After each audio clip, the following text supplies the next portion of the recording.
खुलुमबाय क'क्राझारनि सासे लाइमोन लिरगिरि फंबाय गलाब खुंगुर बसुमतारीनि दोंसे खन्थाइखौ आवरायनो थाखाय आखायाव लानाय जाबाय। खन्थाइनि मुङानो जाबाय गोरोन्थि। जिउमाया गोमालांबाय, सोलेरफोरा सेवफोरलांबाय, थालांबाय मुं आरो मावनायनि बिमुं। मुंख्लं खाम्फायाव आंनि हालेसे सोदोब, आंनि जिउमाया बेयावनो गोजोननानै बेजोंनो दंफायो। बोथोर मुगाफोरा दलाम बारग'लांबाय, आंनि गोसोखांथिफोरा फारि फारि गोमोरहांबाय। लिरनाय आंनि खाम्फानि हांखो बादामालि खामफबबाय। सोर गोदान फोलेरनि मानसिफोराथो सिनायफैबावनो दालाय। आंनि बिखा सायाव गोसो बायदि रंजा रंजा गावनि गोदान बिमुं नागिरदोंसै। दुखुआ आंहा बेयाव गैया, नाथाय गोरोन्थिनि उनावबो गोरोन्थि। सुबुंनि बेफोर सुद्रख'हायै गोरोन्थिनि थाखायसो आंहा दुखु।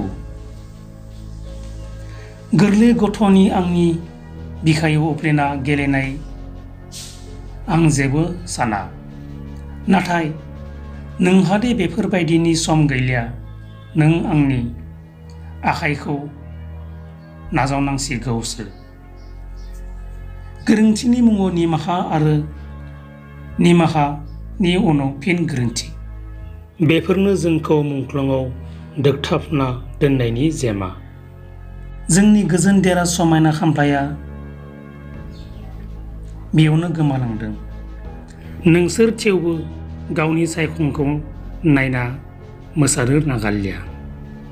जिउमाया गोमालांगोन, आं बायदिनो हा जालांगोन, बेनि सिगां नोंनि सानरेबखौ नों समायना खालामलिया। गावनि आद्रा थाबावनाय सानरेबनि समायना गाब नों नागिरलिया। जेथो गोनां बे संसार जेखौआव नों उरसिलांनो लामा आन्दायना थानोसै। गोथार गोसो लानानै, धोरोमखौ सिगाङाव लानानै आवगाय गावबागाव लामा। नाथाय गोरोन्थिनि उनावबो गोरोन्थि मावोब्ला नोंनि जिउमाया नोंखौनो मुगैगोन, अब्ला मा जाहैगोन? बे खन्थाइया सानसेयारि बड'सा खौरांलाइनि 31 जुलाइनि बिसानाव सेबखांजादों। गोजोन्थों।